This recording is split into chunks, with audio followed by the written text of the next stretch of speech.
Praise the lord. నజరేయుడైన క్రీస్తు నామంలో మీ అందరూ కూడా వందనాలు తెలియపరచుకుంటున్నాను. దేవుడిచ్చిన కృపను బట్టి, దేవుడి నడిపింపును బట్టి ఈ రోజున నేను మీ మధ్యలోకి వచ్చి ఉన్నాను. ప్రతిరోజు కూడా దేవుడు ఒక మాట తెలియపరుస్తూ మన జీవితంలో ఉన్న శ్రమలను బట్టి, బాధలను బట్టి, కష్టాలను బట్టి ఎంతగానో ధైర్యపరిచి ముందుకు నడిపిస్తూ ఉన్నాడు.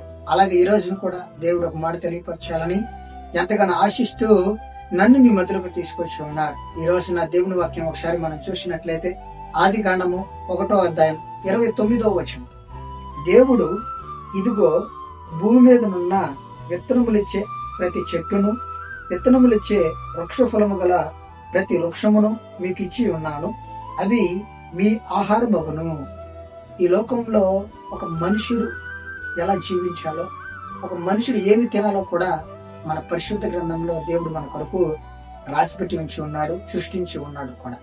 నా సహోదరి, నా సహోదరుడా, ఈ లోకంలో ఒక మనిషి పుట్టి పెరిగి రేపు మరణించిన తర్వాత ఎలాంటి ప్లేసులు ఉన్నాయో, ఎలాంటి స్థలాలు ఉన్నాయో కూడా మన పరిశుద్ధ గ్రంథంలో దేవుడు మన కొరకు రాసిపెట్టి సిద్ధపడి చేసి ఉంచాడు. ఈ లోకంలో మనం ఎంతో గొప్పగా నిలబడాలని, గొప్ప స్థాయిలో నిలబడాలని, గొప్ప పొజిషన్లోకి వెళ్ళాలని ఈ లోకంలో గొప్ప గొప్ప చదువులు చదువుకుంటూ ఉంటాం. ఈ లోకంలో మరి ఎదుటి వాళ్ళని చూసుకుని వాళ్ళకన్నా నేను బాగా చదువుకోవాలి, వాళ్ళకన్నా నేను బాగా డబ్బు సంపాదించాలి, గొప్ప పొజిషన్ లోకి వెళ్ళాలని ఎన్నో పిహెచ్డీలు, ఎన్నో పీజీలు చేసుకుంటూ జీవితాన్ని జీవిస్తూ ఉంటాం. ఈ లోకంలో మనకు వచ్చే ఈ డబ్బు, ఈ లోకంలో వచ్చే జాబులు, ఈ లోకంలో వచ్చే స్థలాలు మనకి ఎప్పుడు కూడా స్థిరంగా ఉండేవి కాదు. ఈ లోకంలో ఎప్పుడైనా కూడా మనం మరణించాల్సిందే, ఎప్పటికైనా కూడా ఈ లోకాన్ని మనం వదిలేయాల్సిందే.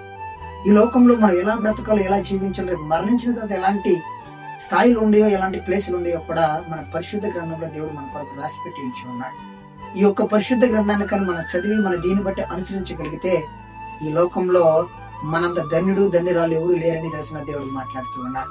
ఈ లోకంలో ఉన్న డబ్బు, సంపద, ఆస్తి ఏది కూడా మనతో పాటు రాదు. కానీ ఈ లోకంలో మన కొరకు, ఒక మానవుడి కొరకు సిద్ధపడి చేసిన ఈ పరిశుద్ధ గ్రంథాన్ని చదివి దీన్ని బట్టి అనుసరించి జీవితాన్ని జీవించగలిగితే మన ఈ లోకంలో గొప్పవాళ్ళుగా ఉంటాం. రేపు మరణించిన తర్వాత కూడా మనంత గొప్పతనం ఎవరికి కూడా పొందుకోలేరు.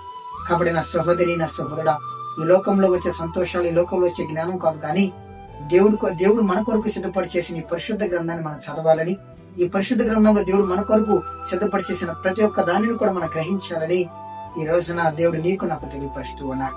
మరి ఈ రోజు వరకు, ఈ సెకండ్ వరకు మరి నువ్వు ఎన్నిసార్లు బైబిల్ చదివావో అనేది ఒకసారి నువ్వు జ్ఞాపకం తెచ్చుకోవాలని ఈ రోజున దేవుడు నీకు నాకు తెలియపరుస్తూ ఉన్నాడు. ఈ పరిశుద్ధ గ్రంథాన్ని చదవగలిగితే దేవుడి ప్రేమ ఎలా ఉంటుందో, దేవుడి ఆలోచనలు ఎలా ఉంటాయో, దేవుడి తలంపులు ఎలా ఉంటాయో, ఈ లోకంలో వచ్చే బాధలు, కష్టాలు, శ్రమలు వచ్చినప్పుడు మరి దేవుడిని ఎలాగా అనుసరించి జీవితాన్ని జీవించాలో, ఈ లోకంలో దేవుని వదిలేసిన వాళ్ళు ఎలాంటి పరిస్థితులకు వెళ్తారో, దేవుని యందు భయభక్తులు కలిగిన బిడ్డలకు ఎలాంటి జీవితం కలిగి ఉంటుందో కూడా ఈ లోకంలో మనకి దేవుడు ప్రతి ఒక్కటి కూడా ఈ రోజున మనకి పరిశుద్ధ గ్రంథంలో దేవుడు రాసిపెట్టి ఉంచి ఉన్నాడు. ఈ లోకంలో మనలాంటి మనుషులని, ఎందుకు పనికిరాని వాళ్ళని దేవుడు వాడుకొని ఈ లోకంలో గొప్ప సాక్షులుగా, ఎందుకు మరి ఎవరు కూడా పట్టించుకోలేని వ్యక్తులను తీసుకెళ్లి గొప్ప జీవితంలో నిలబెట్టిన దేవాతి దేవుడు ఈ రోజున. కాబట్టి మన జ్ఞానం, మన ఆలోచన, మన తలంపులు, మన సంపద, మన ఆస్తి ఏది కూడా మనకి స్థిరం కాదు. కానీ దేవుడి జ్ఞానం, దేవుడి ఆలోచన, దేవుడి తలంపులు ఎంతో ఘనమైనవి, ఎంతో మన ఈ లోకంలో మనల్ని గొప్ప స్థాయిలో నిలబెట్టగలుగుతాయి. కాబట్టి నా సహోదరి, నా సహోదరుడా, మనం ఎలాంటి జీవితంలో ఉన్నా, ఎలాంటి ప్లేస్ లో మనం కలిగి ఉన్నా కూడా పరిశుద్ధ గ్రంథాన్ని చదివి జీవితాన్ని జీవించాలని ఈ రోజున దేవుడు నీకు నాకు తెలియపరుస్తూ ఉన్నాడు. ఆమేన్.